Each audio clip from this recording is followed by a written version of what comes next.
हमको तो ये संसार इतना प्यारा लगता है, कोई दूसरा पराया नहीं दिखता, सब अपने ही दिखते हैं। पड़ोसी भी अपने दिखते हैं, अपने घर वाले भी जैसे दिखते हैं वैसे सब दिखते हैं, समान दिखते हैं। सिया राम मैं सब जग जानी, करहूँ प्रणाम जोर जुग पानी, सर्वम खलम विदम ब्रह्म। सिया राम के अलावा कोई है नहीं। अगर कुछ और दिख रहा है तो आपकी दृष्टि गलत है। आंखों का ऑपरेशन करवाइए। डॉक्टर के पास तो रोगों का ऑपरेशन होता है, पर संतों के सानिध्य में जाने से दृष्टि चेंज हो जाती है, बोलने का तरीका चेंज हो जाता है, सुनने का तरीका चेंज हो जाता है। वो संतों के सानिध्य में ही होता है। जब तक आप, जैसे कि दूध में घी दिखाई देता है पर बातों से निकलने वाला नहीं है, जब तक आप उसको गर्म नहीं करेंगे, दूध को ठंडा नहीं करेंगे, फिर उसमें मट्ठा नहीं डालेंगे, वो मट्ठा डाल के फिर दही बनने का वेट करिए। दही बनने के बाद उसको मथाने से जब मथेंगे तब घी निकलेगा। आप तुरंत घी खाना चाहेंगे तो नहीं निकलेगा।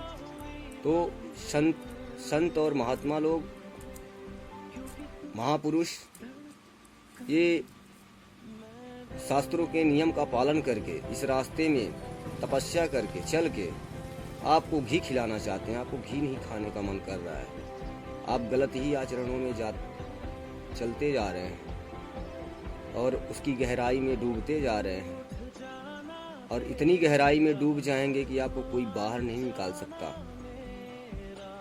सिर्फ गुरुदेव भगवान ही आपको बाहर निकाल सकते हैं। ये कलयुग की चाल है, इस चाल को कोई समझ नहीं पाता। कलयुग तो चाहता ही है आप गलत आचरण करें, शराब पिएं, मांस खाएं, बहन बेटियों को गलत दृष्टि से देखें, काम वासना की भावना से देखें। बस इतना ही करेंगे, आपको कलयुग अपने चपेट में ले लेगा, फिर आपको वही करवाएगा, वो बस में कर लेगा वो जो चाहेगा। फिर आप सोचेंगे कुछ देर बाद, मैं तो ये नहीं चाहता था, ये कैसे हो गया, ये उसी ने करवा डाला। इसीलिए गुरुदेव भगवान के शरण में रह के शास्त्र सम्मत गुरु बनाकर, जो धर्म के खिलाफ काम नहीं करते, मर्यादा पुरुषोत्तम श्री रामचंद्र जी जो शास्त्र बनाए हैं उन्हीं का नियम का पालन करके जो आज महात्मा और संत बने हैं, बस भगवान की बनाई गई शास्त्रों के द्वारा ही बने हैं। उसी का अनुकरण करके, धर्म को धारण करके, उसी के रास्ते पे चल के वो उसी स्थिति को प्राप्त कर लिए हैं जो भगवान की स्थिति है। जैसे गंगा तो बहुत बड़ी है, पर गंगा का थोड़ा सा पानी घर में लाएंगे उसको तो गंगा जल ही कहेंगे, वो पानी तो नहीं हो जाएगा कुएं का। ऐसे ही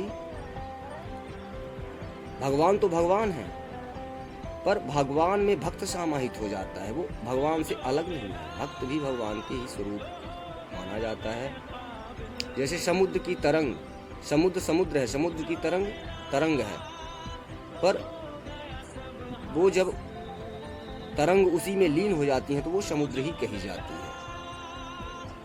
लेकिन ये सारी बातें जब आप मंत्र जाप करेंगे, अपने अपने गुरुदेव का दिया हुआ मंत्र जाप करेंगे, तभी रंग चढ़ेगा और सारी समस्या सॉल्व हो जाएगी। बातों से समस्या सॉल्व होना मुश्किल है, आपको वहां तक चलना पड़ेगा। राधा राधा।